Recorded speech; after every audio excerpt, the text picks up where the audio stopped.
Hi, and welcome to Katie's Corner in Space. I'm Katie, and today I just have to say thank you so much to each subscriber who helped this channel gain another 100 subscribers.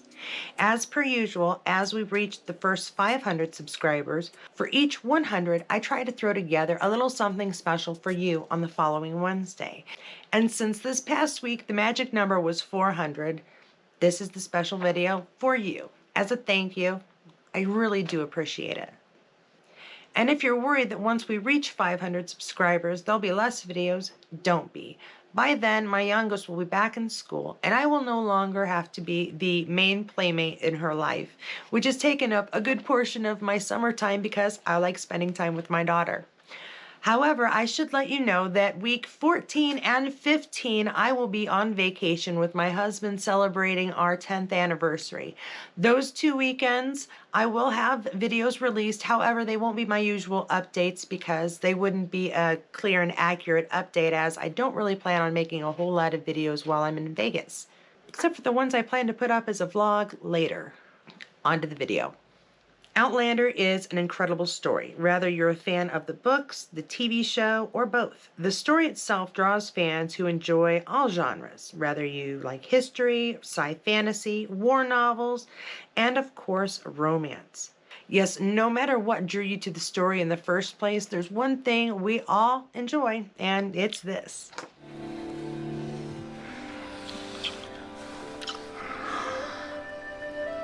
And of course, some of this.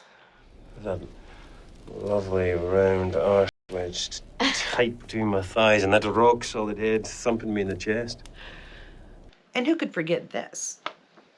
But having seen you again, I would do far worse than lie to keep you.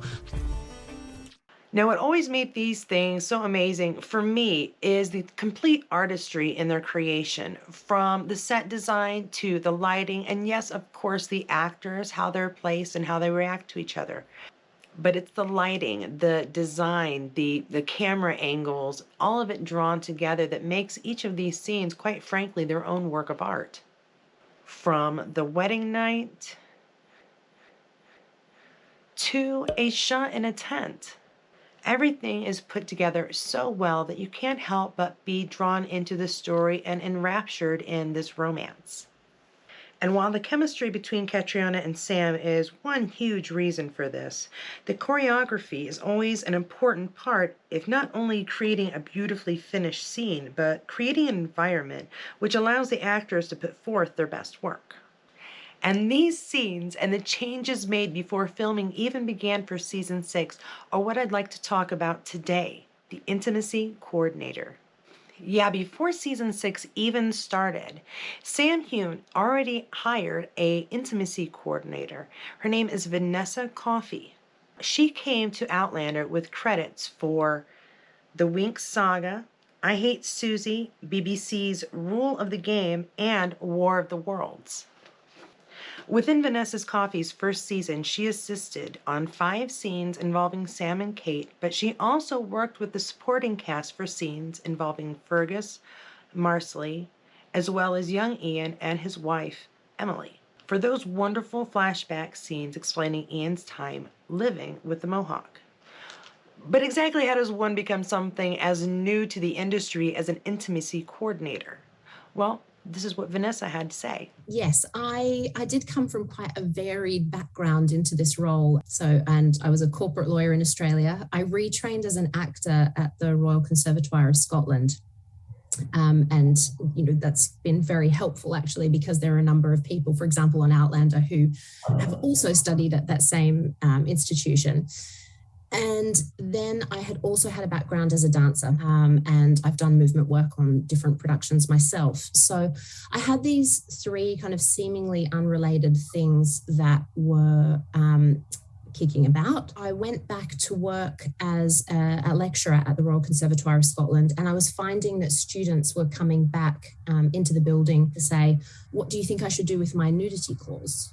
How should I approach this? What can I push back on? So it was with one of those students, she said to me, well, I don't have an agent at the moment. Would you mind speaking with the casting director about this for me?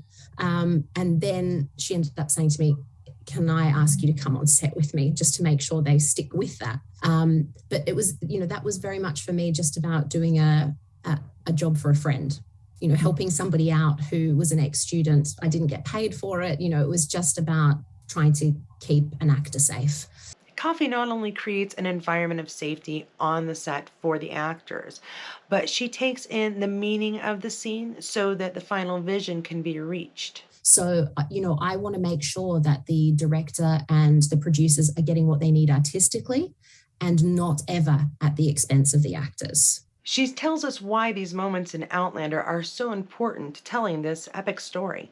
I think there's also a lot of violence in the books and in the show, and we need these moments of respite, these moments of love, because that earns us those of violence, of the terror that happens, Coffey told Express.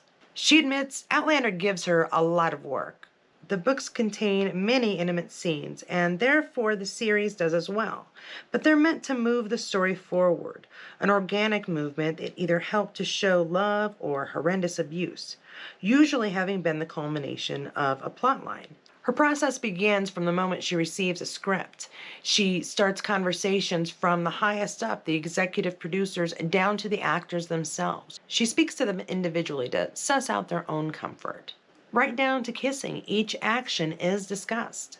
And this process is virtually the same, whether it's with experienced actors who've already had scenes together, like Sam and Kate, or if we're talking about newer couples, such as with John Bell and his co-star Morgan. Before shooting, there is, of course, a rehearsal. This helps figure out where the actors will be, the choreography. It also helps out figure out where lighting will be, where camera angles, cameras will be sitting. It helps to all come together and give us that environment that brings such beauty to these intimate moments. These incredible romantic moments that give us this idyllic romance we so enjoy following. Coffey's experience and understanding are helping to translate our favorite books into our favorite television show. Something that can be very difficult when you're trying to put actors into the positions their character counterparts were. I think this is why Coffey took note of the flexibility in the writer's room. They are open to giving scenes a little bit of give and take so that everyone's vision and everyone's comfort can all be taken into account. Honestly, I'm thrilled for this new addition for the crew. It helps to make sure that our stars are comfortable and yet still gives us the chance to receive those special moments that, well, we all enjoy. I'm as guilty as any for looking forward to the most intimate and loving moments, sometimes fueled by a drunken Claire, sometimes by a jealous Jamie. Heck, sometimes just from missing each other. But each scene where we see our couple share themselves with each other, we see something real in the story. The humanity, the day-to-day life of it all, and the real emotions that come with such a passionate, driven, and yes, lustful relationship. Outlander has always been a representation of the hardest and yet most sought-after kind of love, that which inspires, brings joy, gives you energy just by being in their presence. That's what we see in Claire and Jamie, and thanks in part to the assistance of Coffey, is something we will continue to see. But not until season 7. Sorry. But that's why we have books and DVDs and streaming services. Oh, and crazy people who make videos about Outlander until we get new episodes. So don't forget to check out next Sunday's video. Oh, and about those videos for while I'm on vacation, here's what I'm thinking. I could either go through some of our favorite episodes and let you pick and make clips of some of the best scenes, or I could go and do kind of what I did today and introduce you to somebody behind the scenes that we don't get to see very often. You've all been fantastic, so I'll consider any requests. My only limits really are time, and I have to have some interest and inspiration in the subject as well. So I wish you luck in making it through Droughtlander Week 12. Once you do, I will see you next Sunday. Please feel free to check out either one of these videos while you wait. Have a great week, and until next week, as always, bye.